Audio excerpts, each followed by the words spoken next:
First ever factory outlet Mukinda Jewelries, KBHP, Somajiguda, Suchitra, Hanmakonda, Kottapet, Chandanagar, Khammam.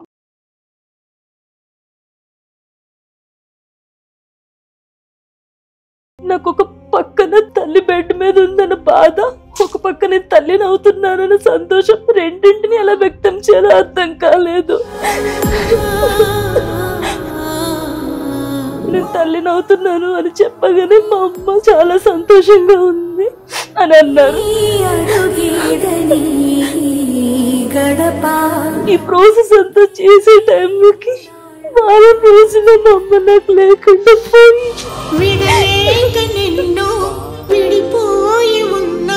తొందరగా decision తీసుకో అన్నా కూడా నేను నా స్వార్థంతో నా తల్లిని చేతులారా పోగొట్టుకున్నాను.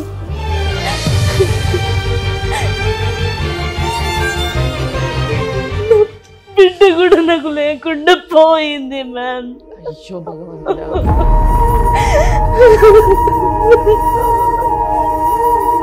చేతులారా చంపుకున్నాను అనిపించింది. అయ్యో అయ్యో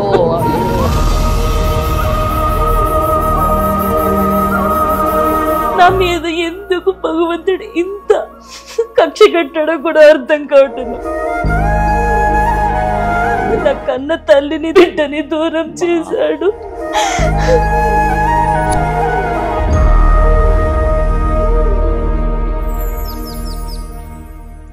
ప్రతి స్త్రీ తను తల్లయ్యాక గాని తల్లి విలువ తెలియదంటారు. తను చేసింది తప్ప ఒప్ప? తన తల్లి కోసం తన ఆరాట పడాల్సిందా, లేకపోతే అక్కడితో ఆగిపోయిందా? తన ప్రాణంలో ఇంకొక ప్రాణం పెరుగుతోంది అనే ఒక ఆశతో తను ఆగిపోయిందా? తను తీసుకున్న నిర్ణయం తన జీవితాన్ని ఎలాంటి మలుపు తిప్పింది అనే ఒక పశ్చాత్తాపంతో కృష్ణవేణి అనే ఒక మహిళ మన స్టూడియోకి వచ్చారు. అయితే నాతో పాటుగా ఈ షోలో స్పెషల్ గెస్ట్గా లైఫ్ కోచ్ రజిత అక్క ఉన్నారు. నమస్తే అక్క. నమస్తే జయ. అయితే ఈరోజు కృష్ణవేణి అనే ఒక అమ్మాయి మన దాకా వచ్చిందాక. తను చేసింది తప్పో ఒప్పో తను అర్థం చేసుకోలేకపోతుంది. అదే బాధలో ఉండి, అంటే డిప్రెషన్లోకి వెళ్ళిపోయి నేను ఇంకా బయటికి రాలేకపోతున్నాను, అది ఆ సిచ్యువేషన్కి కరెక్టే కానీ నా మనసుని కలిచివేస్తోంది అనేక బాధతో మీతో ఒకసారి మాట్లాడాలి రజిత గారితో అని చెప్పి నేను అందులో కూర్చోబెట్టాను. నమస్తే అమ్మా కృష్ణవేణి. మ్యామ్ నమస్తే మ్యామ్. నమస్తే అమ్మా. ముందుగా మిమ్మల్ని కలవాలని చాలా వెయిట్ చేస్తున్నాను. నా బాధను ఎవరికి చెప్పుకోవాలో అర్థం కావట్లేదు. నేను డిప్రెషన్ వస్తాను, అసలు నేను బయటికి రావాలేకపోతున్నామా. అడుగు మీరు ముందుకేసారు కదా, 99 అడుగులు మేము నిన్ను బయటికి తీసుకురావడానికి మా వంతు ప్రయత్నము. 100% మీరు వస్తారు. అంత బాధ ఎందుకు ఉంది లోపల? ఏం చెప్పాలో అర్థం కావట్లేదు మ్యామ్. మిమ్మల్ని చూస్తే కన్నీళ్ళు వస్తూనే ఉన్నా. చెప్పు తల్లి, ఏం కాదు, ఏడవద్దమ్మా. ఏ ఊరు నుంచి వచ్చావమ్మా? వైజాగ్ నుంచి వచ్చాను మేడం. ఓకే, ఏం చదువుకున్నావు? MBA కంప్లీట్ అయ్యింది. పెళ్ళయిందా తల్లి? పెళ్ళయింది మ్యామ్. మా హస్బెండ్ సాఫ్ట్వేర్, మా నాన్నగారు గవర్నమెంట్ ఎంప్లాయీ, రిటైర్డ్. పెద్దలు కుదిర్చిన వివాహమేనా? అవును మేడం. ఎన్ని సంవత్సరాలు అవుతుంది పెళ్ళయి? 5 సంవత్సరాలు అవుతుంది ఇప్పటికి. సంతోషం. పిల్లలమ్మా? పిల్లవన్నీ ప్రాబ్లం అయింది మ్యామ్. నేను డిప్రెషన్ కి వెళ్ళడానికి మెయిన్ రీజన్. మీరు అలా ఏడుస్తుంటే మాకు చాలా బాధగా ఉంది. మిమ్మల్ని అలా ఒంటరిగా అక్కడ ఓదార్చలేకుండా ఇక్కడ కూర్చోవడము. మీరు ఒక్కసారి సమస్య చెప్తే మీరు తొందరగా ఆ బాధ నుంచి బయటపడడానికి మీకు మార్గం దొరుకుతుంది. మ్యామ్ నాకు పెళ్ళై 5 సంవత్సరాలు అవుతుంది. పెళ్ళైన 6 నెలల వరకు నేను మా హస్బెండ్ అందరం ఫ్యామిలీ అందరం బాగున్నాము. మా అమ్మగారికి సడన్ గా కొంచెం కాళ్ళు పీకటం, అలానే హార్ట్ లో పెయిన్ రావడం, యూరిన్ చేంజ్ రావడం, వెంటనే ఆవిడ మేము హాస్పిటల్లో అడ్మిట్ చేసాము. టెస్ట్లన్నీ చేసిన క్రియాటిక్ లెవెల్స్ ఎక్కువైపోయాయి, కిడ్నీలు డ్యామేజ్ అయిపోయాయి. డయాలసిస్ చేసినా కూడా ఇది కొంచెం టెంపరీగానే ఉంటుంది, ట్రాన్స్ప్లాంట్ చేస్తే బాగుంటుంది అన్నారు. మా రిలేటివ్స్ అంటే మా మదర్ వాళ్ళ సిబ్లింగ్స్, కజిన్స్ వాళ్ళందరికీ టెస్టులు చేసిన వాళ్ళు ఎవరికి మ్యాచ్ కాలేదు. ఇద్దామని నేను కాస్త ఒక అడుగు ముందుకేసిన మ్యాచ్ అవ్వకపోతే ఏమి చేయలేము. అవును, మోస్ట్లీ ఫ్యామిలీ మెంబర్స్ మ్యాచ్ అవుతుంది అనుకుంటా. ఫ్యామిలీ మెంబర్స్ అవ్వాలి, కానీ అందులో ఒక్కొక్కసారి వాళ్ళవి కూడా కావు. ఓకే ఓకే, చెప్పు తల్లి. నేను ఏమి ముందు వెనక ఆలోచించకుండా మా హస్బెండ్ ని ఒకసారి అడిగాను, ఇబ్బంది ఏం లేదు ఒకసారి చేద్దాము అన్నారు. టెస్ట్లన్నీ చేసిన తర్వాత నాది బ్లడ్ గ్రూప్ మ్యాచ్ అయింది. ఆ సమయంలో నాకు ప్రెగ్నెన్సీ టెస్ట్ చేస్తే అప్పుడు 2 months ప్రెగ్నెన్సీ అని తెలిసింది.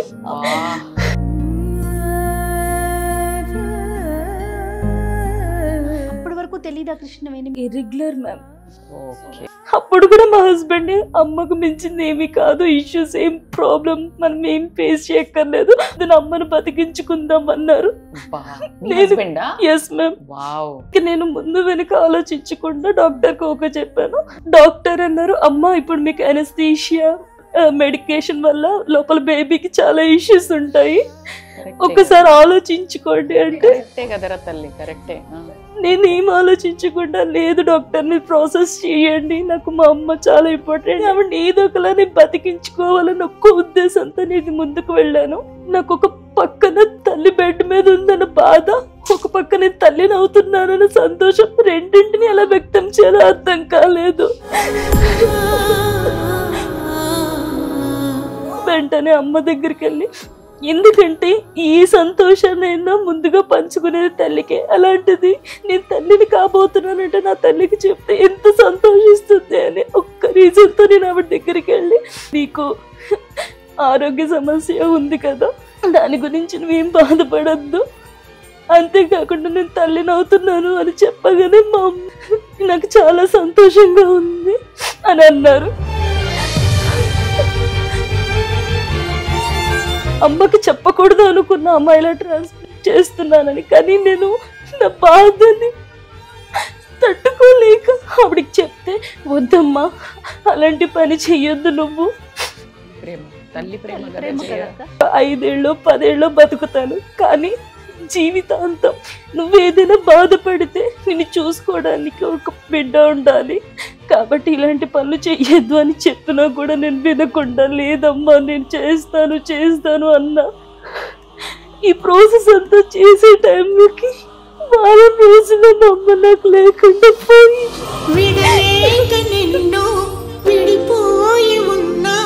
అక్కడికి కూడా నేను చాలా స్వార్థంగా ఆలోచించాను మ్యామ్. ఎందుకంటే ఒక పక్క తల్లి కంటే నా కడుపులో బిడ్డ పెరుగుతుంది అన్న దీనికోసం ఒక 1 వారం రోజులు ఆలోచించా. అప్పటికి మా హస్బెండ్ అంటూనే ఉన్నారు, ఎక్కువ టైం తీసుకోవడం మంచిది కాదు, తొందరగా డెసిషన్ తీసుకో అన్నా కూడా నేను నా స్వార్థంతో నా తల్లిని చేతులారా పోగొట్టుకున్నాను.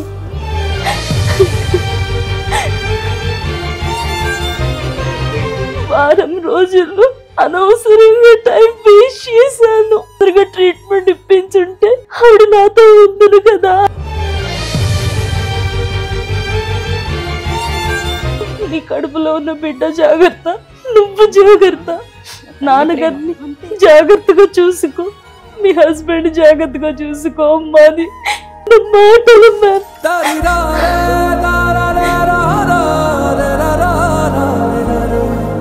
నాకేం చేయాలో అర్థం కాలేదు.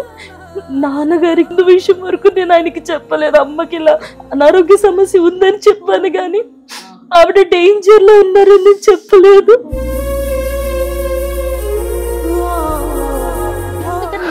నాన్నగారికి చెప్పాల్సిన విషయం కదా ఇది. మేడం, ఇప్పుడు పిల్లలుగా మేమే బాధపడుతున్నాం. ఆవిడతో జర్నీ ఉన్నప్పుడు ఆయన ఇంకెంత బాధపడతారని ఒక్క ఉద్దేశంతో ఆయనకి నేను చెప్పలేదు. ఇంకా అమ్మ లేరు అనేసరికి ఆయన తట్టుకోలేకపోయారు. మా హస్బెండ్ ఆయనే మా అందరికి ధైర్యం చెప్పారు. ఫోన్లే మళ్ళీ అమ్మ నీ కడుపులోనే పుడుతుంది అని అనగానే ఒక పక్క బాధ ఉన్న అమ్మ పుడుతుంది అనే సంతోషాన్ని చాలా బాగా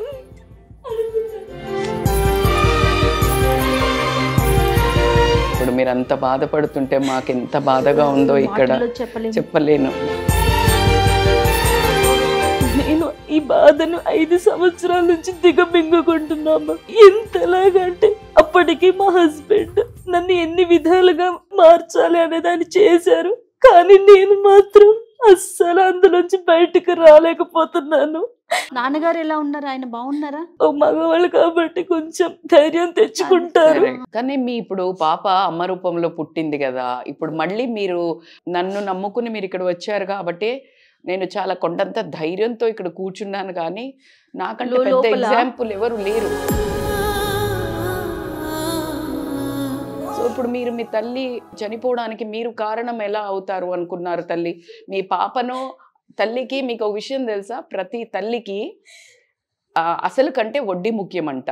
సో వచ్చే మన్వరాల మీద ఆ ప్రేమతోటి తల్లికి తన కూతురు బాగుండాలనే ఆరాటం, అందుకే తల్లి గొప్పదైంది. తల్లిని ఫస్ట్ ప్లేస్ లో ఎందుకు పెట్టారు, తల్లి దైవము అని.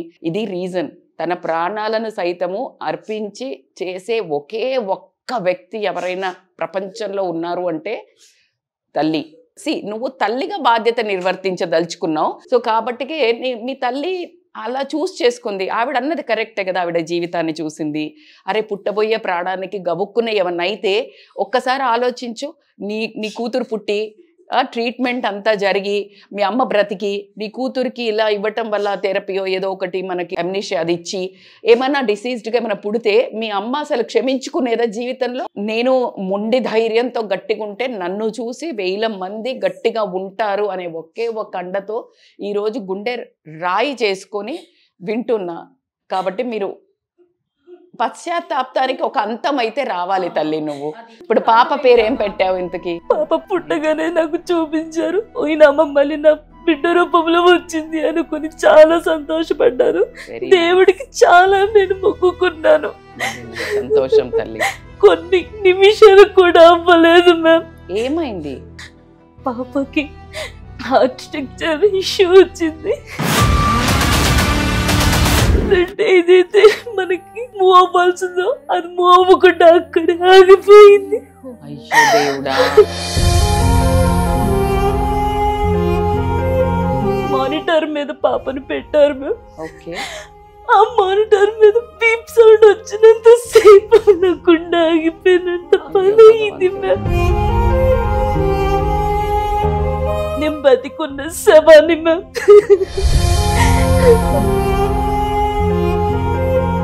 అప్పటికి నేను భగవంతుడికి దండం పెట్టుకున్నా, కనీసం నా కడుపులో పుట్టిన బిడ్డని నాకు ఉంచు అని.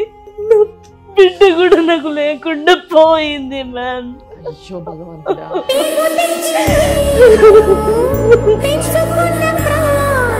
పసిగుడ్డని నా చేతులారా చంపుకున్నాను అనిపించింది. అయ్యో అయ్యో అయ్యో.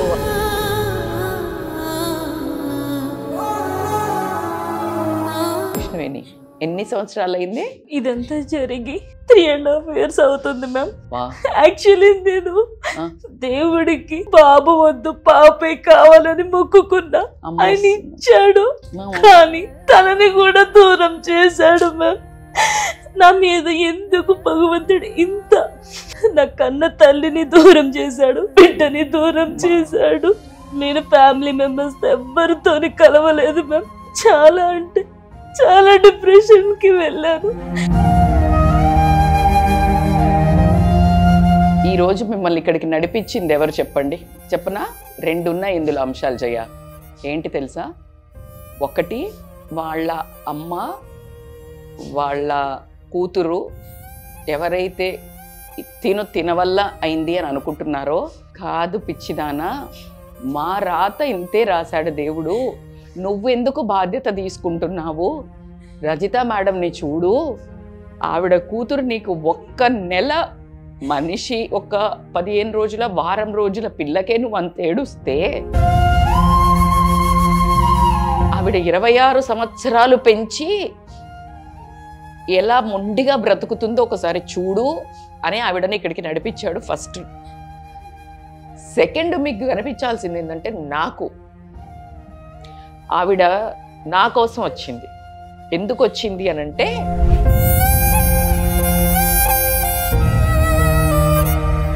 నువ్వు ఇంకా ఎన్ని రోజులు ఏడుస్తావు? నిన్ను నేను ఏం తయారు చేద్దాం అనుకున్నాను, నాకు స్టార్టింగ్ నుంచి చాలా అప్స్ అండ్ డౌన్స్ చూసి వచ్చాను అన్నాను కదా జయ. రాయిని చేశాడు ఆ కష్టాలన్నీ. అందుకే గట్టిగా గట్టిగా మాట్లాడుతూ ఉండిన కదా, ఇలా ఉండాలి అలా ఉండాలి అని, స్ట్రాంగ్ ఉమెన్ అని అనుకున్నారు. ఇప్పుడు ఇంకా రుద్ది ఇంకా రుద్ది ఇంకా రుద్ది ఇలాంటివన్నీ చెప్పి నిన్నేం చేద్దాం అనుకున్నా వజ్రాన్ని చేద్దాం అనుకుంటే ఇప్పుడు వీళ్ళందరినీ చూపిస్తున్నాడు. నిన్నేం చేశాను నేను, అన్ని కష్టాలు పెట్టింది ఎందుకు నిన్ను రుద్ది చేసి వీళ్ళకి నువ్వు మార్గదర్శకంగా నా ప్లేస్లో నా ఒక ఆజ్ఞలో పని చేస్తావనుకుంటే నువ్వు ఇంకా అక్కడే ఏడుస్తున్నావు రోజు అని ఈ అమ్మాయితోటి నాకు ఒక చెప్పిస్తున్నాడు. నీ బాధ్యత చాలా పెద్దగా ఉంది అనే ఉద్దేశంతో పంపించాడు. నువ్వు 4 ఏళ్ల నుంచి ఏడుస్తున్నాను, ఏం సాధించావు? నీ భర్త అంత ప్రేమించిన భర్తను, అంటే తను నరకం అనుభవిస్తున్నాడు, నువ్వు నీ సోల్ అంటే నువ్వు వేరు నీ ఆత్మ వేరు, నీ ఆత్మని నరక క్షోభ పెడుతున్నావు. నువ్వు ఏం సాధించావు చెప్పు? ఎప్పుడైనా డిక్లేర్ చెయ్యు అంటారు ఏదైనా. ఎందుకు అంటే when you declare you will listen and remember, అంటే బాగా గుర్తు పెట్టుకుంటావు. సో నేను బయటకి వదులుతున్నాను, ఉత్తిదే యాక్టింగ్ అంటే గట్టిగా అవుతున్నా ఏదో ఒక రోజు అవుతాను కదా జయ అనే నమ్మకంతో బతుకుతున్నా. ఇదిగో ఈవిడ ఇంత పెద్ద సమస్య పెట్టుకొని వచ్చింది. జయ ఒక్క నిమిషం చెప్పండి, ఏ తల్లి అయినా కూతురికి ప్రెగ్నెంట్లో ఉన్నప్పుడు అంత చిన్న బేబీకి ఏమన్నా అవుతుందని తెలిసి నాకు కిడ్నీ అయ్యని ఏ తల్లి అని అంటుందా? ఇది నువ్వు తీసుకున్న నిర్ణయం, నేను నీ తల్లి తీసుకున్న నిర్ణయమా? వారం రోజులు నేను ఆగకుంటుంటే నా తల్లి బతికేది కదా.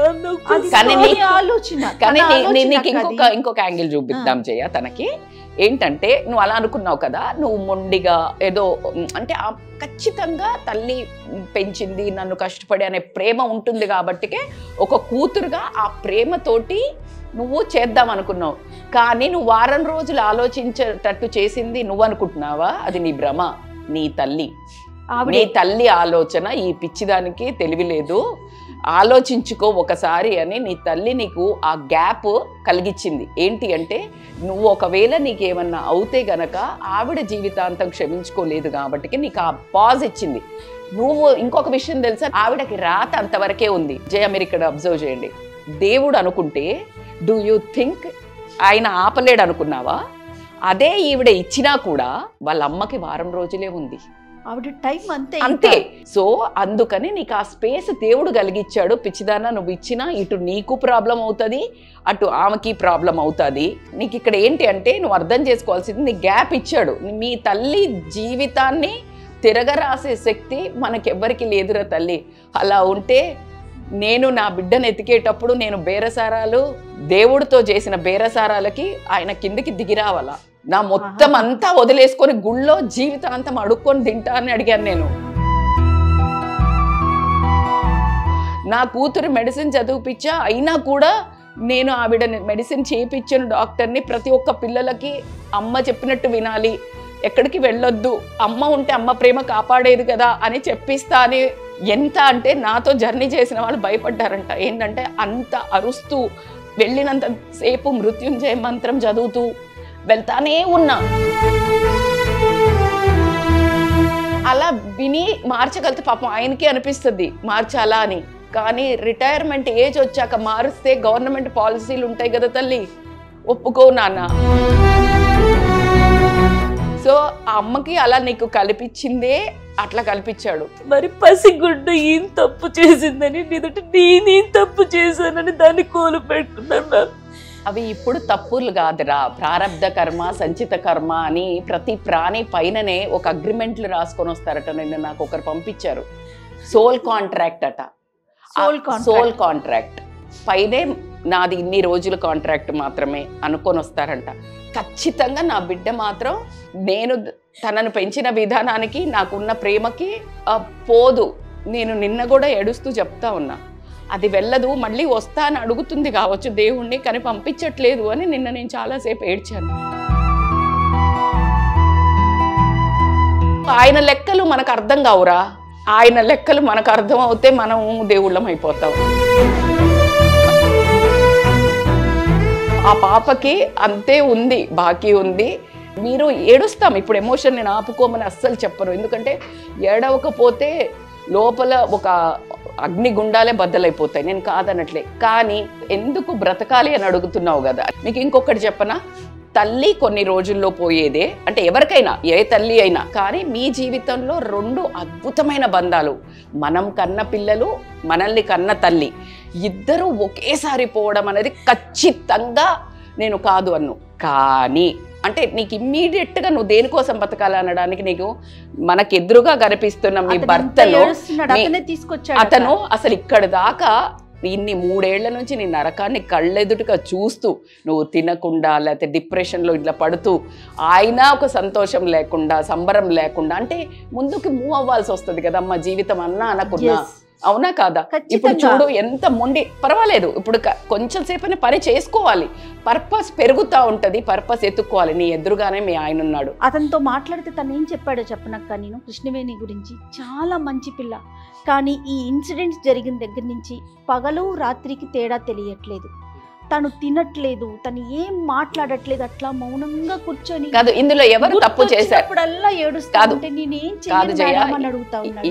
ఈమెకి వాళ్ళ ఆయన ఏమైనా తప్పు చేశాడా? సో కోఆపరేట్ చేశాడు కదా అన్నప్పుడు నువ్వు శిక్ష పరోక్షంగా ఆయనకి ఎందుకు వేస్తున్నావు? ఇప్పుడు ప్రత్యక్షంగా మీకు దేవుడు వేశారు అని అంటున్నారు, ఓకే ఒప్పుకుందాం. కానీ అక్కడ శిక్ష మీరెంత పడుతున్నారో ఆయన అంతే పడుతున్నాడు. అందుకే భగవంతుడు బంధాలను ఇస్తాడక్క.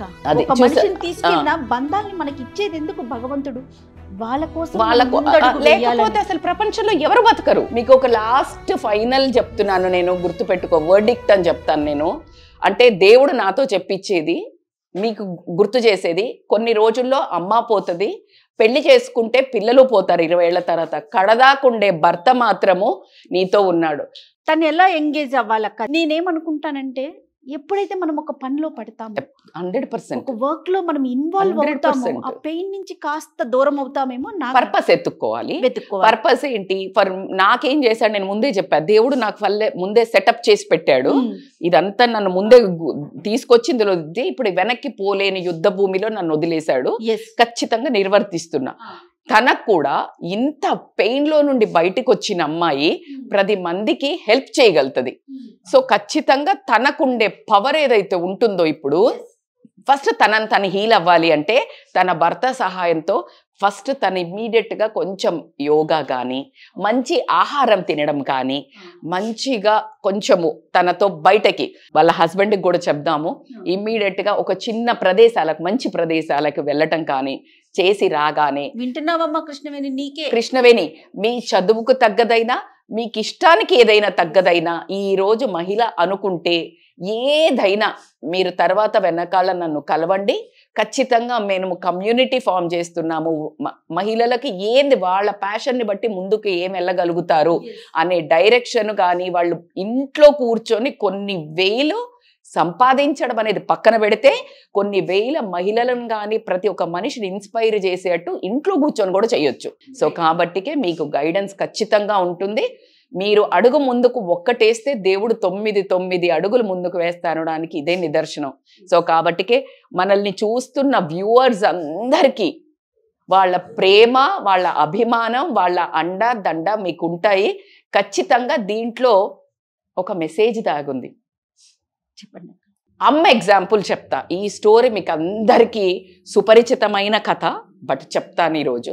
ఒక భార్య భర్త ఉంటారు, తల్లి కష్టపడి కొడుకును పెంచుతుంది, కొడుకుకు గ్రాండ్గా పెళ్లి చేస్తుంది, కోడలు వస్తుంది. ఇక మనం కొంతమంది కోడళ్ళ గురించి చూస్తూనే ఉంటాము, తల్లి వద్దు వచ్చిన రోజే బయటికి వెళ్ళగొట్టు, అత్తలేని ఇల్లు కావాలని కోరుకుంటున్న రోజులు. కానీ అది పాత కాలంలో కూడా ఒక కోడలు నాకు మీ అమ్మను వదిలేసి రాని గొడవలు, విపరీతం గొడవలు అవుతున్నాయి. సర్దుకో, కొడుకు మంచోడు, ప్రేమగా పెంచింది, తల్లి మీద కోపం లేదు, కానీ భార్య మీద మోహం కూడా ఉంది. ఆ మోహంతో ఆ భార్య ఒక మోహంలో పడిపోయి ఏం చేశాడంటే వింటున్నాడు, అమ్మ కాస్త సర్దుకోవే, అమ్మ కాస్త సర్దుకోవే అని చెప్తున్నాడు. అంటే మరి గయ్యాలి కదా, కొన్నిసార్లు ఆ మెతక మనుషులు ఉంటారు, తప్పదు. అలా జరిగినప్పుడు ఏమైందంటే ఇంకొక రోజు ఇంటికి వచ్చే వరకు గట్టిగా ఇట్లా కట్టుకొని పడుకుంటుంది భార్య. వింటున్నావా తల్లి, ఇది నీకోసమే ఒక అద్భుతమైన తల్లి కథ నేను చెప్తున్నాను. కట్టుకొని పడుకుంటుంది. పడుకుంటే భర్త వస్తాడు. వచ్చి చూసి అయ్యో భార్యను చూసి విలవిలలాడిపోతాడు. ఏమైందే నీకు, ఎందుకు ఇట్లా పడుకున్నావు, ఏంటి అంటే తల విపరీతంగా నొస్తోందండి అని అంటుంది. అని అంటే సరే టాబ్లెట్లు తెస్తాడు, రాస్తాడు. ఇంకా విపరీతమైన మోహం కదా, చేస్తే అప్పుడు ఏం చేస్తుందంటే ఆవిడ, ఈ తలనొప్పి ఇట్లా తగ్గదు, నేను ఒక ఆయన అంటే మనకి ఇప్పుడు డాక్టర్లు అప్పుడు ఉండేవాళ్ళు కదా, గురువుల్లాగా ఉండేవాళ్ళు కదా, ఇది మీ అమ్మ గుండెకాయ రక్తం రాస్తే తప్పితే తగ్గదు అని చెప్తుంది. అనగానే ఒక షాక్లోకి వెళ్ళిపోతాడు. కానీ తల్లి ప్రేమ కంటే భార్య మీద వ్యామోహము తల్లిని అడవికి తీసుకెళ్తాడు. అమ్మ ఇది చిన్న పని ఉందనో కట్టెలు తెద్దామనో ఏదో తీసుకెళ్ళి అక్కడ తల్లిని చంపుతాడు. ఆ గుండెని ఇట్లా తీస్తాడు, తీసి రక్తాన్ని పట్టుకొని వెళ్తూ ఉంటాడు. వెళ్తున్నప్పుడు అడ్డొచ్చేసి, అడవి కదా కాస్త అడ్డు ఉండి కింద పడతాడు. బ్లడ్ తీసుకెళ్తున్నాడు హడావిడిగా. వెనక నుంచి ఆ గుండె ఏదైతే బయటపడిందో ఆ గుండె, ఓరి నాయనా మెల్లిగారా, కింద పడతావు, దెబ్బ తగులుతుంది అని అంటది తల్లి. ఇది కృష్ణవేణి తల్లి ప్రేమ అంటే. నీ ప్రాణాన్ని పనంగా, నీ బిడ్డ ప్రాణాన్ని పనంగా పెట్టి నాకు కిడ్నీ ఇవ్వు అని అడిగే తల్లి ఉంటుందని నువ్వు ఎలా అనుకున్నావు తల్లి? ఇంతకు మించి చూడు, నువ్వు దీంట్లో నుంచి, ఈ బాధ నుంచి బయటపడటానికి ఇంతకు మించి ఎగ్జాంపుల్ దొరుకుతుందా చెప్పు? సో కాబట్టి నీ తల్లి ఆశీస్సులు నీకున్నాయి, నీ తల్లి ఆశీస్సులు నీకున్నాయి. నీ బిడ్డదంటావా? ఇప్పుడు నా బిడ్డ, నా క్వశ్చన్ అదే. ఎందుకు అంటే నువ్వు వారం రోజులైనా 27 ఏళ్ళైనా సేమ్ ప్రేమ ఉంటది, సేమ్ బాధ ఉంటది తల్లి. కానీ నా మెమరీస్ చాలా ఎక్కువ ఉన్నాయి. సో కాబట్టి నువ్వు పర్పస్ ఎత్తుక్కోవాలి నాన్న. మనం పుట్టామా చచ్చామా, నువ్వు ఏడుస్తూ ఉన్నావు, కష్టం ఏం లేదు. మీ ఆయన ఏడుస్తాడు, మీరిద్దరు ఇంట్లో కూర్చుంటారు, ఏడుస్తారు, పోయారు, ఎవరికి తెలుస్తుంది? కానీ నీ స్టోరీ ఏదైతే ఉందో, ఒకవేళ తప్పులు స్వార్థంతో చేసే కూతుర్లుంటే, స్వార్థంతో చేసే తల్లులుంటే, ఇందులో నుంచి ఎవరికి కావలసిన వాళ్ళు పాయింట్స్, అది కదా జీవితం అంటే. అరే నేను చెయ్యకపోతే మా అమ్మకి ఏమైనా, నా జీవితంలో తర్వాత ఇంత నరకం అనుభవిస్తానా అని కూతుర్లు, కొడుకులు మెసేజ్ అని బ్రతికున్నప్పుడే ఒక అడుగు ముందుకు వేసి చెయ్యాలి. ఇంత పశ్చాత్తాపం ఇంత భయంకరంగా ఉంటుందా? అయ్యో ఈమెకి ఛాన్స్ దొరకలా, నాకు ఛాన్స్ ఉంది, తస్మాత్ జాగ్రత్త. తల్లిని ఎట్లా చూసుకోవాలని కొడుకులకు కూతుర్లకు, అదే విధంగా కొడుకులను కూతుర్లను కష్టపెట్టే తల్లులు గనక నాకు ఇంకా ఇది పంపించు అది పంపించు అని పీల్చి పిప్పి చేసే తల్లిదండ్రులు కూడా ఉన్నారంట. వాళ్ళకి తల్లి అంటే మీ తల్లిలాగా కదా ఉండాలి, తల్లికి అర్థం ఇది కదా అనే విధంగా మీ జీవితం ఉంది. కాబట్టి నిజంగా నీ కథ అద్భుతం. నీ కథ 10 మందికి ఆదర్శం అవుతుంది. కాబట్టి నిన్ను సుమన్ టీవీ దగ్గరికి నడిపించారు. ఎందుకంటే నా దగ్గరికి నేను ఊరికే కౌన్సిలింగ్ చేస్తే వస్తే ఇంత నీకు ఇలా కనిపించేది కాదు జనమందరికి. ఇది అందరికి ఇది అందరి కోసమనే నిన్ను ఇన్ని రోజులు ఇది ఇంత జరిగింది స్టోరీ. కాబట్టి నువ్వు కారణ జన్మురాలివి అనుకో. ఓకేనమ్మా, ఎడవకు తల్లి. ఇప్పుడు ఈ రోజు నీకు కాస్త ఊరట కలిగిందా? నేను ఇచ్చిన ఆన్సర్స్ తేలికైందా కృష్ణవేణి? హెల్ప్ఫుల్ అయింది మ్యామ్. Very good. ఖచ్చితంగా పూర్తిగా నీ పెయిన్ తగ్గిద్దని మేము చెప్పలేము. ఇమీడియట్ గా తగ్గాలి, కానీ తగ్గాలి. కాస్త టైం తీసుకో, తగ్గించుకో, భర్తతో టైం స్పెండ్ చేయి మంచిగా. నీ కోసం ఇంకొక మనిషి అతన్ని దృష్టిలో పెట్టుకో. తల్లితో షేర్ చేస్తున్నట్టుగా అనిపించింది. నేను చాలా కంట్రోల్ చేసుకుంటున్నాను. నాకు మిమ్మల్ని పట్టుకొని గట్టిగా ఎడవాలనుంది, కానీ నన్ను నేను నిగ్రహించుకున్నాను. ఎందుకు అంటే మీకు సొల్యూషన్ ఇచ్చేటప్పుడు నేనే కాస్త అన్న బెంబోలెత్తితే మొత్తం మీరు ఇంకా అలా అవుతారని. సో నేను వస్తున్నాను, మీరు అసలు రండి.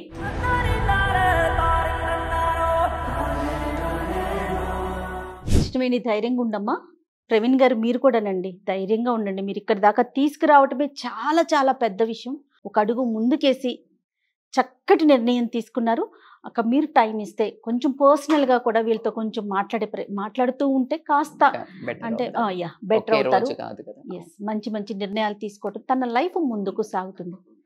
ఇది ఈరోజు ఇది నా కథ. మీ బాధని ఎవరికి చెప్పుకోవాలో తెలియకపోయినా, మీరెవరినైనా క్షమించలేకపోయినా ఒక్కడుగు ముందుకేయండి. ఆ క్షమాపణ మీ నుంచే మొదలు పెట్టండి. ఎందుకంటే జీవితం క్షణకాలం కాబట్టి.